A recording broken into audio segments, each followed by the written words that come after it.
abide in my love. யோவான் 15:9. என் அன்பில் நிலைத்திருங்கள். இது கிறிஸ்து வழங்கும் வாழ்வு தரும் நற்செய்தி. கிறிஸ்துவே உமக்கு புகழ். இயேசுவில் அன்பார்ந்த சகோதர சகோதரிகளே, அன்பார்ந்த பிள்ளைகளே, அன்பார்ந்த தொலைக்காட்சி விசுவாசிகளே, good habits leave no trace in our soul, but good loves do.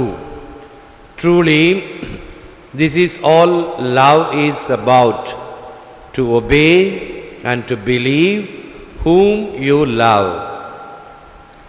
நல்ல பழக்க வழக்கங்கள் ஆன்மாவில் தடயங்கள் பதிப்பதில்லை, ஆனால் தூய அன்பு பதிக்கும். கீழ்ப்படிந்து அன்பு செய்பவரை நம்புவதே அன்பின் முழு பரிமாணம்.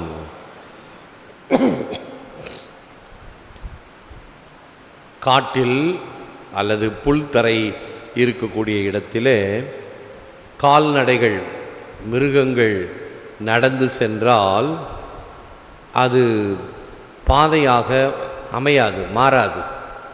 ஆனால் மனிதன் நடந்து சென்றால் அது இந்த ஒத்தையடி பாதையாக மாறிடும். மனுஷனுக்கு அவ்வளவு தூரம் சக்தி உண்டு, வல்லமை உண்டு. ஆகவே சில பேருக்கு சொல்லுவாங்க, பாம்புக்கு பல்லில் விஷயம்னா மனுஷனுக்கு உடம்பெல்லாம் விஷயம்னு சொல்லுவாங்க இல்லையா? அது உண்மை. மனிதனுக்கு இருக்கக்கூடிய பல வகையான சக்திகளில் இதுவும் ஒன்று. பிள்ளைகளுக்கு சொல்லிக் கொடுக்கும் பொழுது சொல்லுவேன், பாலில் குண்டூசி முனையில் விஷத்தை தோய்த்து பாலில் கலந்து குடித்தால் சாக மாட்டோம், விஷம் ஒன்றும் செய்யாது. அதையே தொடர்ந்து குடித்தால் என்ன ஆகும்? உடல் முழுவதும் விஷம் பரவிவிடும். ஆக இந்த விஷம் பாலை தினம் தினமும் குடித்த மனிதன் யாரையாவது நகத்தில் புரண்டுனாலோ பல்லால் கடித்தாலோ அந்த மனுஷங்க செத்து போயிடுவாங்க. உடம்பெல்லாம் விஷம் என்பது இது ஒரு விளக்கம். நல்ல பழக்க வழக்கங்கள் நமக்கு தேவை, உண்மைதான். நல்ல பழக்க வழக்கங்கள் என்றால் பல வகைப்படும். காலையில் எழுந்து பல் துலக்குதல், காலையில் எழுந்து குளித்தல், கோவிலுக்கு செல்லுதல், இப்படியாக அழுக்காடைகளை இல்லாமல் துவைத்து சுத்தமாக அணிதல், இவையெல்லாம் நல்ல பழக்க வழக்கங்கள். இத்துடன் சேர்ந்து அன்பின் பணியை நான் மேற்கொள்ளுதல் வேண்டும். இதுதான் உண்மையில் ஆழமாக இருப்பது. அது உன்னுடைய வழியை திறமாக வைக்கும். அதைத்தான் ஆண்டவர் என் அன்பில் நிலைத்திருங்கள் என்று சொல்வது. எப்பொழுதும் ஆண்டவர் மீது கொண்டிருக்கிற அன்பு. ஆங்கிலத்தில் ஒரு வார்த்தை சொல்வார்கள், விம்ஸ் அண்ட் ஃபேன்சிஸ். அதாவது எனக்கு எப்போ தோணுதோ அப்படி இருப்பது என்பது அல்ல. என்ன நேர்ந்தாலும் எப்பொழுதும் ஆண்டவருடைய அன்பில் இருப்பேன். சமீபத்தில் என்கிட்ட இந்த டிஸ்பாரிட்டி ஆஃப் கல்ட் என்று சொல்லக்கூடிய வகையில் பிற மத சகோதரனையோ சகோதரியையோ திருமணத்தில் இணைப்பதற்கு ஆயருடைய அனுமதி உத்தரவு தேவை. அதை வாங்கி திருமணங்களை நடத்தி வைக்கின்றோம். அப்படிப்பட்ட ஒரு இந்து மாப்பிள்ளைகிட்ட பேசும் பொழுது அவர் கொஞ்சம் பணிவு இல்லாத ஒரு லொல்லு பார்ட்டின்னு சொல்லுவோம் இல்லையா, அந்த மாதிரி பார்ட்டி. அப்போ நான் சொன்னேன், இது போல் ஒரு வாக்கு கொடுக்க வேண்டும். அதாவது திருமணம் இங்கே கோவிலில் முடித்த பிறகு உன்னுடைய துணைவி அல்லது துணைவருக்கு முழு ஒத்துழைப்பு கொடுக்க வேண்டும்.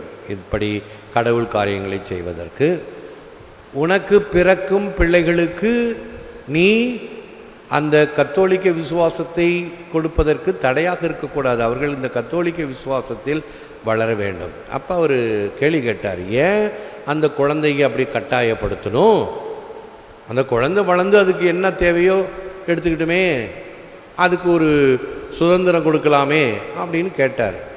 நீ சொல்கிறது நல்லது தான், அப்படின்னா உன்னுடைய பிள்ளைய LKG, UKG, first standard, second standard, fourth standard, fifth standard எல்லாம் சேர்க்கக்கூடாது. ஏன் கட்டாயப்படுத்துகிற? அந்த பிள்ளை வளர்ந்து 5 வயசுக்கு பிறகு அப்பா நான் படிக்க போகிறேன், எனக்கு பள்ளிக்கூடத்துக்கு அனுப்புங்க அப்படின்னு கேட்ட பிறகு அனுப்பலாமே. ஓ, அப்போ தான் கொஞ்சம் யோசிக்க ஆரம்பிக்கிறார். ஏன்னா இந்த காலத்தில் எல்கேஜிக்கு முன்னாடியே ப்ரீகேஜி ஒன்று இருக்குது, பிள்ளைங்களை போய் விளையாட வச்சு. அதுக்கு முன்னாடி க்ரஷ் இருக்குது, அம்மா வேலைக்கு போகணும், கொண்டு போய் க்ரஷில் போட்டுட்டு போகிறாங்க. இப்படி குழந்தையை அது கண் முழிக்கிறதுக்கு முன்னாடியே பள்ளிக்கூடத்தில் போடுற பழக்கம் இருக்கும்போது அந்த குழந்தைக்கு சிறுவத்திலிருந்தே இறைவனுடைய அருளை கொடுக்க வேண்டும் என்ற எண்ணம் இல்லை. பாருங்கள், நல்ல பழக்க வழக்கங்களை கற்றுக் கொடுக்கிறோம். ஆனால் அதை விட முந்த இறைவனுக்கு அஞ்சுவது, the fear of the Lord is the beginning of wisdom என்று வேதம் சொல்லுகிறது. இறைவன் மீது கொண்டிருக்கின்ற அச்சமே ஞானத்தின் முதல் படி. God created persons to be loved and things to be used. When this order is reversed, tragedy results. Revel Ho. கடவுள் பொருட்களை மனிதனின் பயன்பாட்டிற்கும் அன்பு செய்யவும் படைத்தார். இவ்வொழுங்கு மாறுபடின் துயரமே எழும். மனிதர்களை அன்பு செய்ய வேண்டும், பொருட்களை பயன்படுத்த வேண்டும். பொருட்கள் நமக்கு கொடுக்கப்படுகின்றன நம்முடைய வாழ்க்கைக்காக. ஆனால் பொருட்களை அன்பு செய்து மனிதர்களை வெறும் பொருட்களாக பயன்படுத்தி அவர்களை ஓரம் கட்டுவதுதான் அநேக தருணங்களில் நடைபெறுகிறது. ஆகவே அந்த பாதிக்கப்பட்டவர்கள் தங்களுடைய ஆதங்கத்தை எப்படி வெளிப்படுத்துவார்கள் தெரியுமா?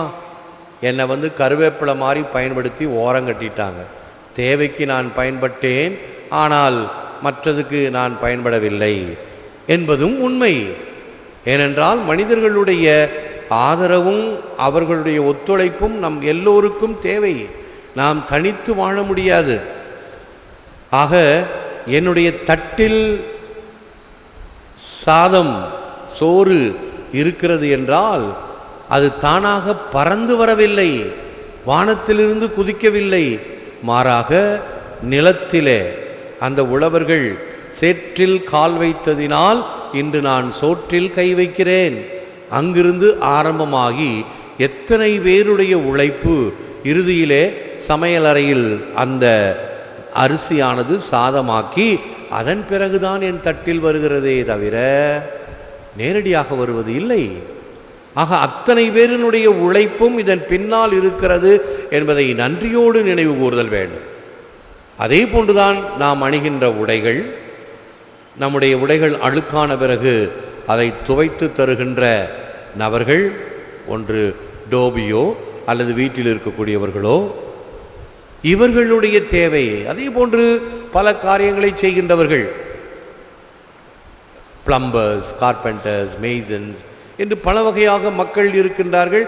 இவர்கள் எல்லாம் நம்முடைய நலனுக்காக, தேவைக்காக உழைக்கின்றார்கள். ஆகவே இவர்கள் அன்பு செய்யப்பட வேண்டும். மாறாக ஒரு பொருளை வாங்கினோம் என்றால் அதை பத்திரமாக பாதுகாக்கின்றோம். மனிதர்களை விட அதைத்தான் இந்த கருத்து சொல்லுகிறது. The source of joy is to be found in a person's deeper intimacy. It is there where God resides. Then joy widens and makes us glitter, and all that is beautiful can be perceived by us in all its brilliance. Romano Guardini. ஒருவருடன் உள்ள ஆழமான நெருக்க பிணைப்பில் மகிழ்ச்சியின் ஊற்று உள்ளது. அதுதான் இறைவனின் உறைவிடம். மகிழ்ச்சி இரட்டிப்பாகி நம்மை ஒளிரச் செய்யும், மிளிரச் செய்யும். அழகானது அனைத்தும் அது மிளிர்வதில் காண முடியும்.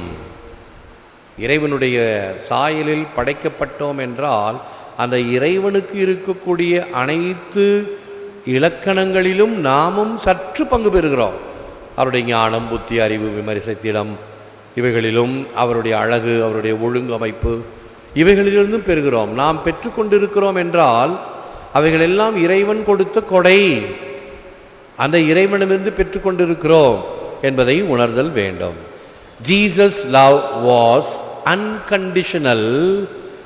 Jesus' love was to others goodness. Jesus' love was sacrificial. Jesus gave up all that he had for those he loved to secure everlasting life. இயேசுவின் அன்பு நிபந்தனையற்றது. பிறருடைய நன்மையே நோக்கிய வண்ணம் தன்னிடம் இருந்த மிகச் சிறந்ததையும் தனக்குள்ள அனைத்தையும் பலியாக கொடுக்கும் தியாகம் நிறைந்தது அவரது அன்பு.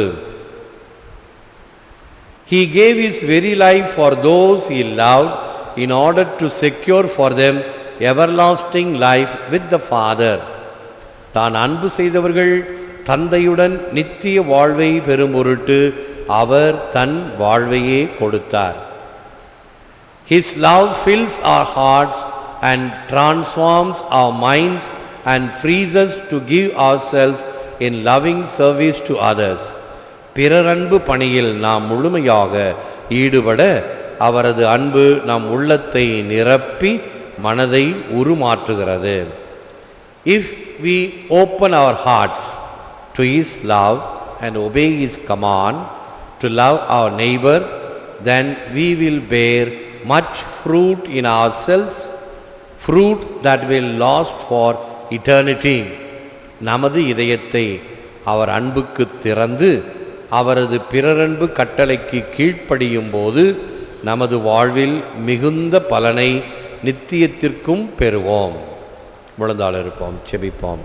Lord Jesus, inflame my heart with love for you, your ways, and with charity and compassion for my neighbor. May there be nothing in my life which keeps me from your love.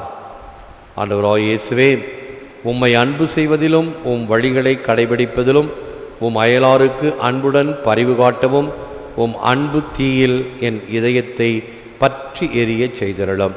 உம் அன்புக்கு தடையானவற்றையும் என்னிடமிருந்து அகற்றியருளும்.